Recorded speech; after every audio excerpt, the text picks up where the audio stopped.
Upper grades, please don't tune me out because read alouds can and are effective for your kids too. Even in high school, even though I know we only stop at 5th grade here, 5th grade teachers, there are power in read alouds.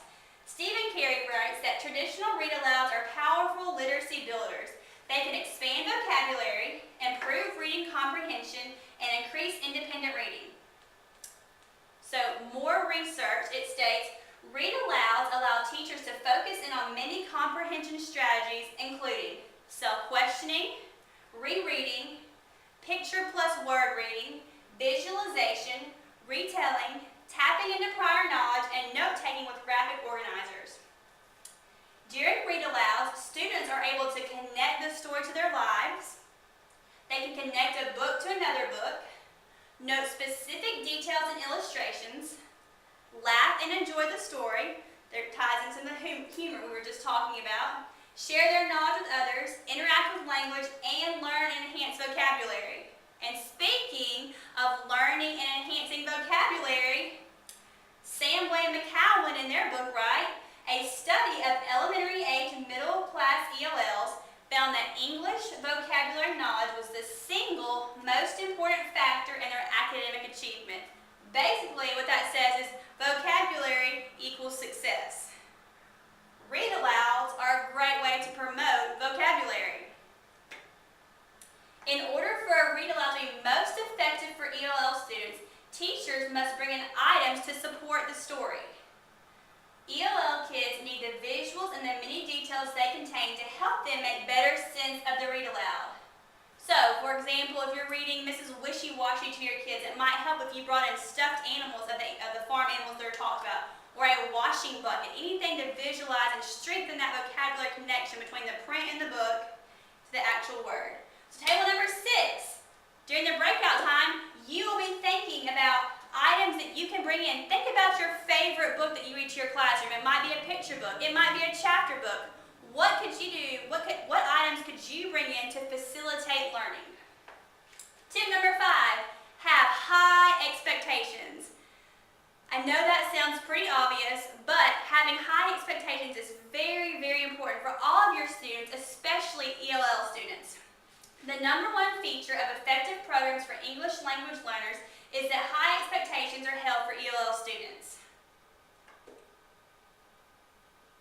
Having high expectations for ELL students might include them having access to the whole curriculum and not just that basic level content time. I know a lot of our kids get pulled out during the enrichment activities and our experiments, and that is really not best practice for our ELL students. They need to be in there and they need to be engaged in that, not just the reading and the math block.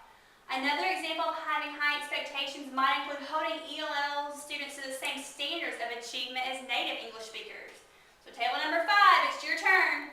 What can we do to ensure that we hold our ELL students to high standards? Make a list and be ready to share.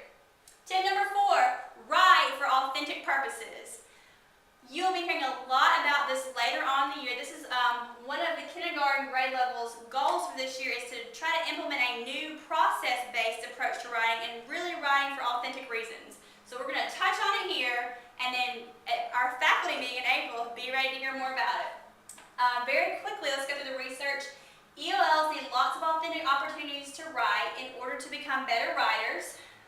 Writing for authentic purposes motivates students to write, allows them to write for a purpose, eliminates the skill-building approach to writing, promotes social interaction, teaches students that writing is an important form of communication, and allows students to write based on their interest instead of an assigned topic. Table number 4, during the breakout time, brainstorm ways that you can incorporate authentic writing into your classroom. Make a list to share with everyone. Since I have spent a lot of time researching and thinking about this, I'll go ahead and get you started. Ways to make authentic writing work for your classroom. Writing the news. The students could write the news in the class blog instead of me doing it. They could write letters to relatives or friends that live far away. They could write to our principal, Ms. Grogan, to ask for snack time back. Sorry, Ms. Grogan. They could write weekly or monthly class newsletters to update the other school and parents about what is going on in our classroom. Tip number 3, involve family. For several years now, there has been an increased awareness of the correlation between student achievement and the degree to which parents are involved with their student schooling. So, parent involvement equals student success and achievement. It is very, very unfair to assume that ELL parents are not interested and involved in their child's learning just because they do not show up at meetings. In the books Myths and Realities, Samway and Keon write the reasons for ELL parent absences might include not feeling welcomed in the school, no transportation to the meeting, they have to work, most of them work multiple jobs in order to support their families, and no child care for younger children. Parents from low-income homes, including Latinos, with little to much proficiency in English, thought it was very important for them to be involved in their child's academic learning. So, no matter what their proficiency in English is, they are concerned about their child's progress. I think that this is an issue that our school really needs to work on. So, table number 3, here are some questions for you to think about during the breakout time. How can we encourage parent involvement with our ELL families? What can we do to make our school more welcoming to those families? How can we build positive relationships between ELL families and the school?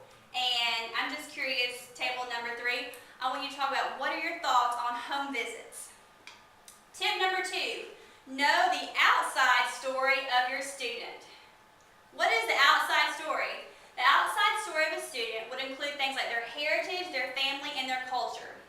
Stephen Carey writes, the outside story unfolds away from school and is built from 1,001 experiences hooked to home, home country, new country factors including values, attitudes, worldviews, family dynamics, communication style, language status, and political climate. Learning about students' outside story shows that you care about them, and it sends them the message that you respect their background, culture, their home knowledge, and their language. Pursuing the outside story not only shows respect, but it can also help tailor instruction to fit the specific needs of minority students. Table number 2, I want you to practice getting someone at your table's outside story. So find a table mate and get to know their outside story. How are you going to do this? What new things did you learn about your friend? How could knowing students' outside story be helpful in your classroom? These are all questions that you will be answering and sharing with us when we come back together at the end of the day. The last tip that you need to know to help your ELL students is honor all students. Carey, in his book, Working with English Language Learners, gives an example of a Vietnamese girl who was struggling in school. And one day, her teacher decided to do an activity that included her honoring her heritage and her home language. And these feelings of acceptance boosted her self-worth, empowered her, and she became very successful academically. Joan Wing writes that 5-year-olds read the world well and understand quickly that their family's language is bad. This is why 5-year-olds learn to say, I don't speak Spanish, because shame does terrible things and anger follows shame. So what kind of message are you sending your students? Are you honoring them? Are you shaming them? Or are you ignoring them and their heritage? I love Carey's ideas about the ELL student being the teacher for the day. Children who speak different languages were invited to come in and be the teacher and share phrases in their native language. I love how Carey promotes inviting minority family members in during that week to tell stories, bring artifacts, and share about their native country. And I love how Carey made a badge that says, I speak 2 languages, to the bilingual students in his classroom. All of these ideas honor students. So table number 1, during the breakout time, I want you to tell us, how can we honor all of our students? What things can we implement into our classrooms to honor everyone? What ideas can you come up with? And how can we embrace and celebrate the heritage of every student in our classroom? Thank you all for listening to my PowerPoint presentation about working with ELL students. At this time, I would like for you to break out into your tables, and I would like for you to discuss and talk about the things we have reviewed in this presentation. Thank you very much.